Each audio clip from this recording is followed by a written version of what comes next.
Hey, what's up, y'all? It's our channel, and today we are doing Love is Blind Season 10. Jey Petti channel. Jey Petti channel. Jey Petti channel. Jey Petti channel. And they dropped the first section of the 6 episodes. So we watched it. We're going to give a recap of what we thought, about it, and get ready for the second section that's going to be dropping on Wednesday. So we're just going to jump right off into it. And I'm going to let Meka go ahead and talk about the first couple we have up here. Yeah. So there's Christine and Vic. These two ended up making it out of the pods together. They really didn't have a whole lot going on, but they shared some things that was kind of in common. They both have misdemeanor drug charges. And so they seem like they got along really well. They moved, at least with filming, it looked like they moved pretty fast. Yeah. He found who he wanted, she found who she wanted, and they got engaged. They were fine, and they ended up actually not going with the rest of the cast. They went to Malibu. Instead of going to they went to Malibu, and we thought that was strange. Jay had this weird theory about what were you saying? So when they spoke about how they both had run into illegal substances in the law before in the past, misdemeanors. They both said so.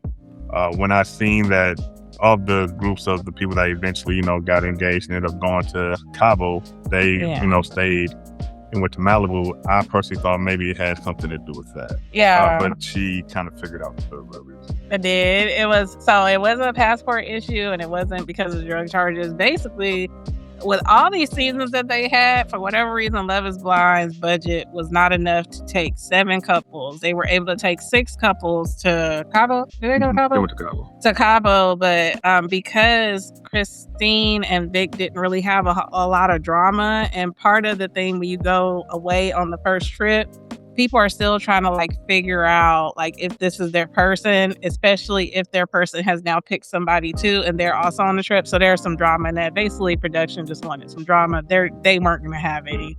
So they went on by themselves, which I'm pretty sure they had a good time just kind of being by themselves. Production really did not show them a lot at all. Well, because they're by themselves, they to interact, so it's just going to be them. So that's them for now.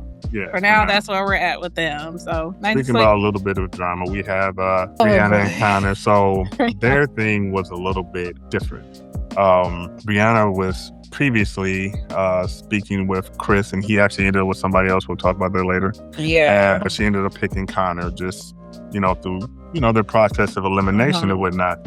And as you know, they get engaged and everything, and they go to Cabo. And, whilst at Cabo, her kind of seemed like a really good fit. And they did. In the past, they seemed like a great fit. They didn't seem like there would be any issues with them. But as you see here, Chris, when she was kind of going through both of them, trying to figure out what she wanted. And in the end, Chris and her decided that they were just going to be friends. Yeah. So she went with Connor. Connor also had a connection with Emma. Yep. And Emma had some weird connection. I forgot the boy's name. Steven, I believe his name. He was weirdo. We'll get to him in a minute. But she and Connor decided they weren't going to be together. So Emma picked her second pick, Mike. If I remember right. That's something right there, yeah. But with these two, back to these, they get over to Cabo, and this girl is mingling. They meet out for the first night with not first night, but they meet out. The couples get together, and they're all hanging out, drinking, having a good time. Brittany can't seem to get over the fact that nobody's checking for her. Instead of worried about her man, Connor, she's worried about why everybody is acting like they didn't have these strong connections in the pod, and she's talking to people about it at the party, and she's feeling away. And mostly because Chris, who we talked about earlier, is not paying no attention to her. He hadn't come up to her really, or anything, and she was expecting him to be like. Well, no, what she did, and she talked to Connor about it as a senior here. Yeah. Her and Connor, she's saying with everything that they went through in the past, she was expecting, I guess you could say she was expecting her Connor, closure, because she's like, hey, we, divorced so much, it's kind of weird for nobody not to speak about it. And pretty much what she's saying is she wants to have a conversation with Chris, I guess, to get her closure and whatnot. Connor's really not feeling it, but I kind of feel Connor's like, do what you do, because he's trying to figure out why do you even feel that way, Right. And she, as you see here, she goes along and she ends up having her conversation with Chris. Very weird, awkward conversation. Like, she keeps talking to Chris and telling him, like, yeah, I told Connor, like, I guess it's some activity she wanted to do, and Connor was like, yeah, I don't do that. And she was like, it's okay, Chris will take me, and Emma's just gonna have to deal with it. Chris is gonna take me. And it was just really, really cringy. Extremely cringy and doing too much. It was, and I'm not sure why. So basically, everybody goes and actually, I'm gonna save that to the next part. But yeah, that was very cringy with. Chris was visibly uncomfortable though. After a while, he was being nice. He was like, "Oh, okay, cool." He even gave her a little hug. Mm-hmm. But like, she kept hitting on him, basically, kind of like flirting. I would say she was being flirtatious. Maybe not hitting on him, but kind of trying to like check his temperature a little bit. I guess I think she just kind of fell back into the comfortableness that they had in the pod. I seen some light stuff, but not really. But awkward enough to be in that position because nobody else is doing it. They're focused on the partner that they chose. Yep. So we'll, I guess we'll see what comes out, but that's pretty much all that happened with them two. Yeah. And so we're going to move on over to Devonte and Brittany. And first of all, this fool's name is Devonte. Can we guess what he probably is? I'm guessing he's, black and white. He's a man of color. If anything, he's a man of color. I don't know exactly what color. And the thing about that is, didn't know what Brittany was either. Right. And she's Latino and black. Mm-hmm. And they didn't show a lot of their in-pod type situation. I'm guessing because as we see, they do get engaged. They go to Cabo and we see that there's not much of a connection there, almost to the point of where Brittany's like, hey, I wake up in the morning, you're not there, and I remember the first night she was like, hey, I want to, or at least talking to Audrey, she's like, the next person I sleep with, I want to be the last person I sleep with. So you're thinking that, she's just not going to let this man clap cheeks, right? But then it gets to the point now everybody else, and this is what I was saying earlier about Connor and Brittany, everybody else has clapped. They have clapped. They have done their cheeks. It's to the point where now she is telling this man, I want to give you the shit. Let's just get it off the way. He doesn't want to. He don't and they want have some very odd interactions. Even in the beginning, it was just a bunch of pecking. And it leads to them end up having this conversation where he's pretty much like, yo, like, that's just how I am. You're going to have to deal with it. I don't want to have to be for. And it's not like she's a bad looking woman. She's an attractive woman. She's a woman, she's yeah. She's attractive. It's okay. But, okay, I do want to say something. The reason why we jumped into this saying that he's a man of color, because he, in his confessional, was saying that he's never dated a woman of color. He has not told her that.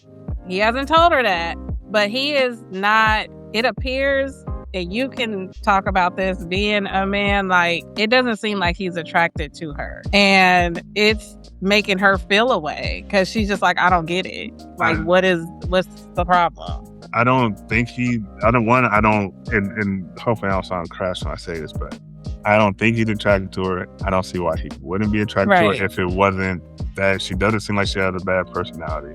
But he seems like a very awkward person.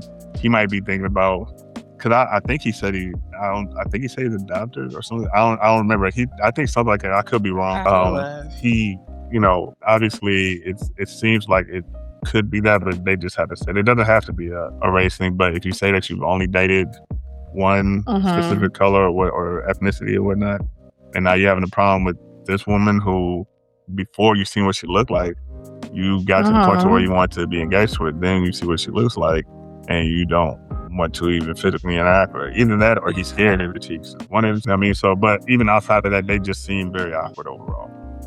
What do you feel about how he's behaving? I feel like he's not being upfront and honest with her, and he's playing games with her, and it's very uncomfortable at times because you can see on his face that he's just not interested.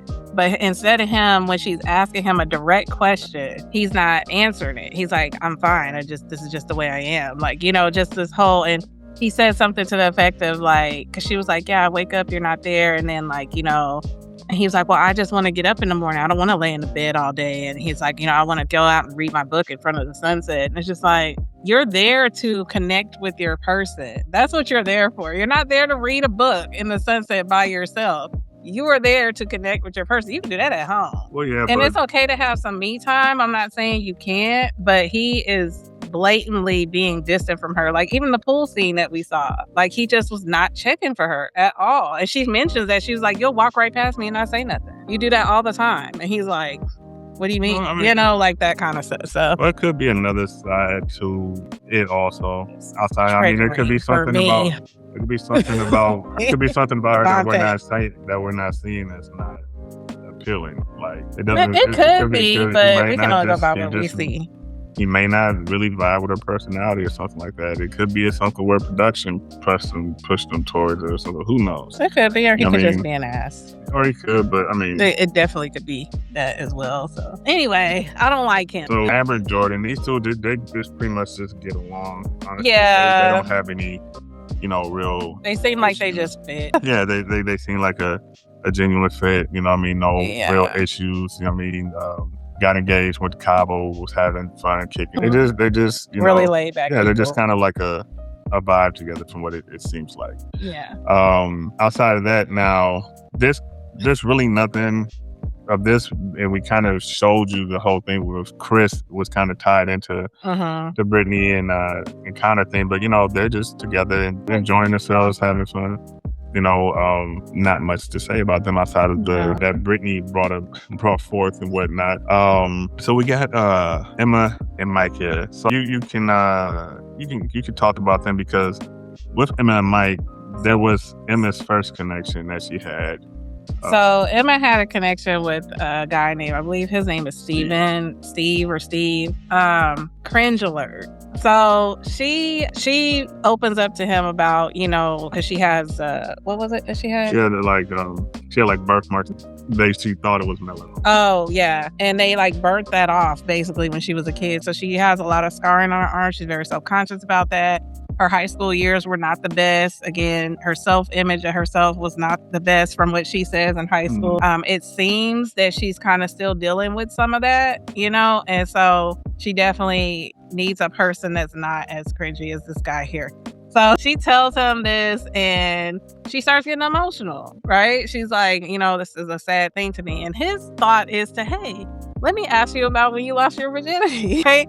And he tells this story about how there was the Notebook and all this stuff and just this fairy tale type scenario for him, and she's just cannot relate, right? And she flat out tells him that's not my reality. My reality is nobody liked me in high school, and she gets super emotional and it just becomes really, really cringy. So I need to talk about Steve's situation a little bit more because it turns out on the blogs he has at least 3 people that are saying once they saw him on the show, they came forward and they actually wrote Love is Blind and said that he this is not confirmed or denied, but he got 3 people out there saying that he saved them. So I guess we'll find out more about that at some point. Some reported it, I believe. I'm not sure if some didn't. I know one girl did not report it, but it's all over her Instagram from a couple years ago. She called him out, but she didn't go to the police. So, and it was prior to him even being on the show. So anyway, that's him. He ain't make it out the pod. And Emma ended up with Mike. And Mike is a nice guy. He's a nice guy. I told you he reminded me of, not personality-wise, look-wise, of Anton from last season. He definitely seemed a little bit more genuine and nicer than Anton, even though Anton wasn't a bad dude. But he just seems really cool, and he seems to, when they met, he said he didn't really even pay attention to her because she had her arms out, in her dress when she met him, and he has to get down on her knee. He said he didn't really even pay attention to it, that he really just likes her. So yeah, they're boring. He's like, moving on. Yeah, we got Kevin, Kaya, and Tyler. Yeah. This one. This is, you want to? Yeah, I'll take this one. So with Kevin, Kaya, and Tyler, the thing about these 3, they were definitely in a triangle type of situation. Yeah. And a lot of it has to do with the fact that Kevin was being extremely indecisive. not knowing who he wanted to choose, not knowing which one of the girls, was his type. You got Tyler, Kevin, Kia. Yeah, Kia. And like I was saying, Kevin was kind of going back and forth with Kia and Tyler. Now, these two, I personally, just off of personality, I didn't think that Tyler would have been a good fit for him. I thought Kia would have. Okay. Because Tyler seemed more aggressive, more do what I say now, do what I say now type of situation. And his personality did not necessarily seem like that would have been a fit, and it eventually got to the point to where whilst he was making the decision, like everybody on the show was making decisions, Tyler decides that I'm going to leave. She just wants to bounce. She just wants to get out of there because he's being indecisive, and this, which I think is ridiculous, and then she goes back, she presses him, and, he buckled right away. Meanwhile, Kaya's giving him, father's wife, like their connection just seemed more genuine. Yeah, she was very much like, take your time, let me know what's up, whatever. Yeah, like, I'll be here, this, that, and other.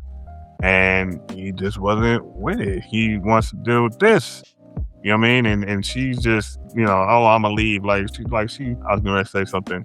But she seems like the type that'll hold it hostage when she don't get what she wants, if you know what I mean by it. You know what I'm saying? But this guy just really buckled. He went in there trying to get her to come back in. Tyler had left. She's like, I'm through. I'm done. He ain't making a decision. And then he went and tried to get Kaya after the fact. And Kaya was like, nah, I'm good. Yeah, she was like, I picked me. So yeah, so he ended up losing both in the end. Losing both, and his ass ended up in Cabo. Yeah. So, and that was pretty much, the episode for the most part. No point in talking about the people that didn't make it, There's always a group of people that don't make it, but nobody really stood out that didn't make it anyways, personally, besides those three. So, what were your full-on thoughts of, I think that this season is better than last season.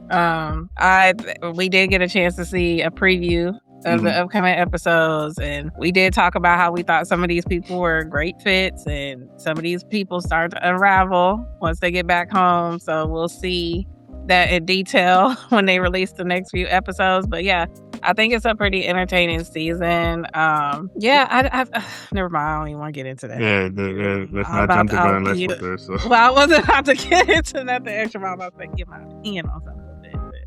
That's the first 6 episodes of Love is Blind Season 10. We will be back with the next batch once they drop Wednesday, and we will see you then. And we'll be able to go a little bit more in depth with stuff because we'll get to know the people a little bit better. We ain't gonna be popping up their pictures all the time. It'll be just fake clips and stuff like that, so we can get into it or whatnot. So, but so hey, give us a like, comment, subscribe. Hit the notification bell. Hop in the comments, talk with us. This is our recap of season 10. Yeah. And we'll see you in a week. Okay.